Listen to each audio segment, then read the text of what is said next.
You ever read a book where a family just feels doomed? Like there's a shadow hanging over them that stretches back for centuries?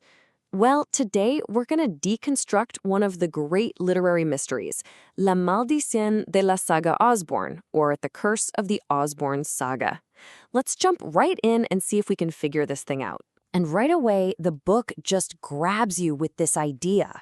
A terrible curse, an invisible weight, something that gets passed down from one generation to the next.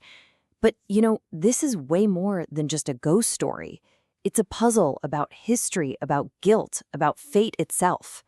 So what exactly is this curse?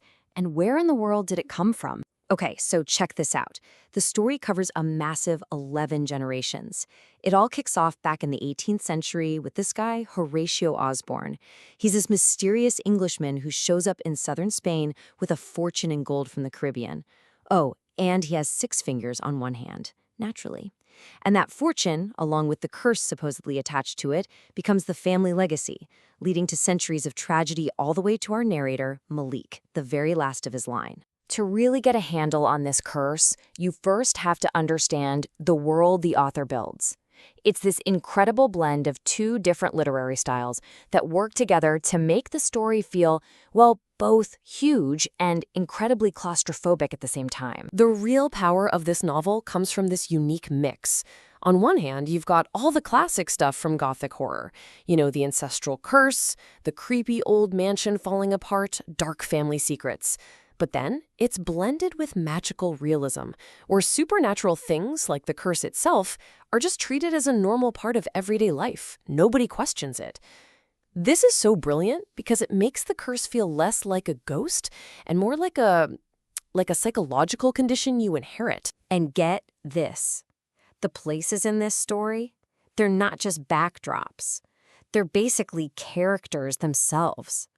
That decaying family home, it's a stand-in for the family's own moral decay. The winery symbolizes the relentless grinding cycle of tradition and time. The sea, the cemetery, every single location is just dripping with meaning, constantly reminding the family and us of their inescapable tragic fate. So if the setting is symbolic, well, you can probably guess where this is going. The characters and even the key objects are too. To really crack the code of this curse, we have to learn how to read the signs and figure out what everything really means. The main family members aren't just characters in a story, they're basically archetypes. Horatio is the founder, the guy who started it all. Then you get characters like Wenceslas, who pretty much embodies the family's inner evil. He's the rot from within. Victoria shows up as a kind of mystic, a glimmer of hope for redemption. And finally, you've got Malik, our narrator, who is the last witness, the one whose job it is to remember and make sense of it all. And it's not just the people. The objects are just as important. That gold Horacio showed up with, it isn't just money, it represents the original sin of colonial guilt. The family's wine symbolizes that inescapable loop of time and tradition. The house itself is like the family's shared brain, its collective memory and psyche. And Horacio's 6 fingers? That's the mark of the outsider, the strange, the other. See? Every little piece is a clue. Okay, we've looked at the world, we've decoded the symbols, now it's time. We can finally put all the pieces together and tackle the big question. What is the curse of the Osborne family really all about? So let's get right to it.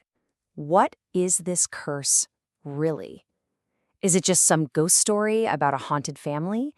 Or is it something much, much deeper? The thing is, the curse isn't just one thing.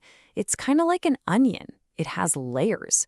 On the surface, sure, you can read it as a literal supernatural hex. But you peel that back and you find a psychological burden, all the inherited trauma and guilt passed down from parent to child. And at its very core, the curse is a huge metaphor for history itself, for those powerful, inescapable forces that shape who we are. So what's the recipe for this historical curse? Well, it's a cocktail of unresolved issues. The biggest part, about 40%, is that colonial guilt, tied directly to that stained gold.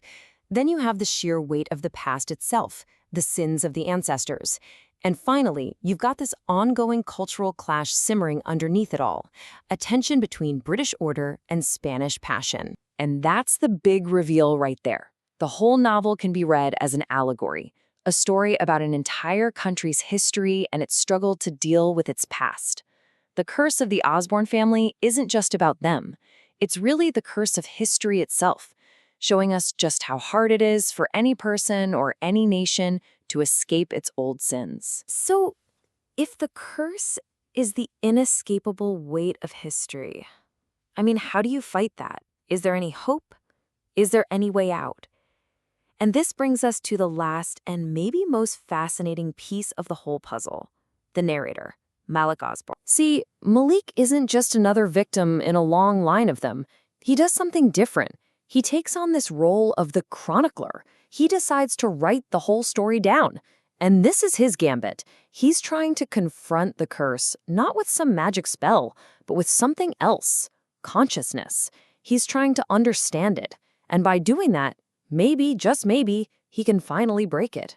And this, right here, is the story's ultimate battle. It's a showdown between two massive forces, the crushing weight of everything you inherit versus the flicker of hope that if you can just become aware of it, if you can tell the story, you might find redemption. 11. Think about that. 11 generations trapped in the exact same cycle of tragedy and guilt.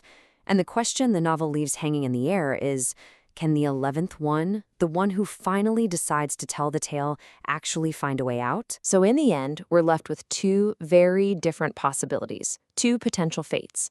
On one side, you've got the logic of the curse. Your destiny is already written by the past. History is doomed to repeat itself, and you inherit the guilt whether you like it or not. But on the other side, you have the power of the story. This idea that awareness can reshape your destiny, that telling the story can break the cycle, and that consciousness is the only real shot you have at redemption. But the novel, it doesn't give us a neat, tidy answer. And that's the final brilliant move. It leaves us with this huge, powerful question, one that goes way beyond this one family. Can understanding and telling the story of your own past, whether it's your personal past or your collective history, can that truly set you free from it? It really makes you think, doesn't it?